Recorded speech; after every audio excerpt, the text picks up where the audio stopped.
So hello folks, this is Carlton. So today I'm going to talk to you about some of the good things and the bad things about living in Medellin and maybe Colombia in general. And then there's another category I call both. We'll talk about it later. Might need two takes for this. A lot of stuff here, man, a lot of stuff. So I've been living here for about 3 months now, but I've been coming back and forth for about 3 or 4 years. I like Medellin, I like Colombia. It's beautiful. People are nice here. So let me go through the list. I might look down every now and then to, because a lot of stuff I want to go over, man. But you love this stuff. I've never seen a more comprehensive list or recording of stuff like this. But so let's go through it. So some of the good stuff. I won't spend a lot of time on this part of it. The cost of living, obviously, is very, very reasonable. Everybody talks about this, so I'm not going to spend a lot of time on it. Very cheap. You can get lunch downtown for $3 or $4 for a great lunch. Some pollo de plancha, chicken breasts, rice, beans, plantains, $3. Sometimes including tips. Includes maybe a soup and something to drink for $3, $4. And tip. Buses are cheap, 88 cents at 2,100 pesos for a bus. Take you all over the city is great and cheap. My apartment here in Laureles, I'm paying about $515 a month. Brand new building, 18 stories, 1-year-old building. I'm paying $515 a month, and all my utilities with the faster cable, internet rather. I'm paying about I think last month was like 112, include water, gas, electric, and cable and internet. I think I paid 112. So, cost of living is pretty good. So I won't spend a lot of time on that. Everybody addressed that in numerous other tapes. So here you go. People are very friendly, especially if they speak a little English, want a chance to, and you ask them a question, the perfect chance for them to practice their English. They'll always help anyway, but they speak a little English, man, they're gonna jump right in and try to practice their English. You ever get lost or anything, have some questions, they're there to help, always help you. So that's great. I love it that way. I love the friendly people. Not like the big city. I think Bogota is a little different. To me, people hate Bogota, but I like Bogota. I grew up in a big city. And in Bogota, it can be a little chilly. I digress. A little chilly. People are not as friendly, but still think they're friendly enough for me. So I have no problem with Bogota. Okay? So anyway, what I love about this city also, and the country in general, it's not easy to get firearms, weapons, man. It's not easy, You don't hear about, workplace shootings. Since I've been here, I've never heard one. I mean, there was 3 last week in the States, in Wisconsin, Philadelphia, whatever. There's 3 of them in 1 week.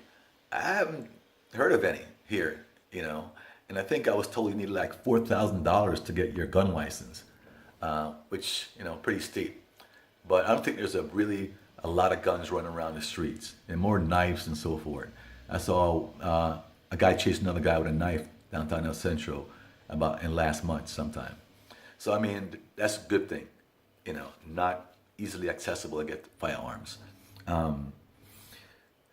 People seem to be very happy here, they're very happy, whether they're in a taxi or driving a bus, they got the music going, a little dancing going, they're shaking their heads, so everybody seems to be very, very happy, which I love about this place, man, Lots of national holidays. I mean, I think there's every month there must be 2 national holidays. I'm serious. I get up sometimes and I'll go outside for a walk or whatever and realize the stores are closed. Shit's it's a holiday. A lot of religious holidays. It's a very big Catholic country, so that's a good thing. Like the U.S. doesn't have enough holidays, man. People gotta be happy and go spend time with your family. You know what I'm saying? Okay.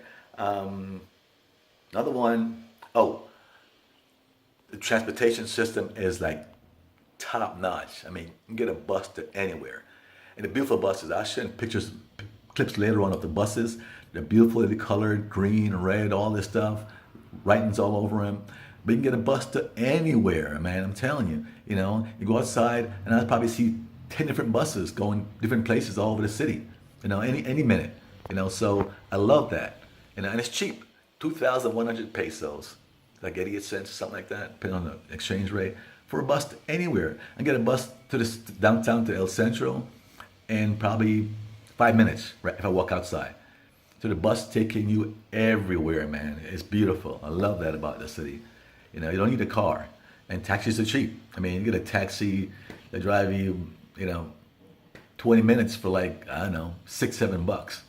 Try that in the U.S., right? No fucking way it's gonna happen in the U.S. An average taxi ride might be cost me, if I go to a train station from here, 6,000 pesos. Right now you can get about 2,720 pesos to a dollar. That's the street price. So I mean, it's great. Get a taxi anywhere, and the bus even cheaper anywhere. You know what I'm saying? It's great. It seems the entrepreneurial spirit of the people is great. They're not sitting around waiting for a handout or a welfare like the U.S. I'm not saying everybody in the U.S. is doing it. I'm just saying that they're not doing it. It's not available. People are out there hustling, man, every day. They're performing at street stoplights. They're performing different kind of magic tricks. And one guy has a rope tied up to a giant tree, does upside down loops and all kind of stuff. People doing all kind of performances at the stoplight, waiting for some money, a little change here and there. They're selling candy. I mean, people selling candy. Some of the beautiful ladies too selling candy, like 2-cent candy all over the city. That's a rough life, selling 2-cent candy, but they're doing it. They're selling coffee on the street, or in the main areas, selling coffee, man, cups of coffee, bottle of water. A guy selling fruits on the street. Everybody seems to have a business going. So there's a big entrepreneurial spirit here, which is just great. People know you got to hustle to live, to make some money to live. So that's great. I love it. One last thing, and I'll switch over to the bad stuff. Maybe another tape, but they have dumpster divers, man. So let's say there's a club and they have all the stuff they dump out on Saturday morning or Sunday morning, Monday morning, whatever, from the weekend. These people come around in the morning and they'll dumpster dive. They go through all the dumpsters, and all the garbage, pick out all the plastic, the bottles, separate them, I guess they recycle them. But that's neat to see. It's not all dumped in the dump, but I mean, they actually sit there for hours going through these dumpsters, picking stuff out, picking stuff out for them to recycle, So it's great. It's great to see that, So, folks, that's some of the things I can think about right now that are the good things about living here. And obviously, I'm going to go into some of the bad things in a second in another tape. Okay, so let's check back later. You'll see the bad, and then I'll put out both. There's some few things that I consider both, like prostitution, I consider good and bad. And sometimes it's obvious, but I might go through the reasons. Okay, so nice talking to you now, and check back for my next tape recording with the bad. Okay, all right, bye.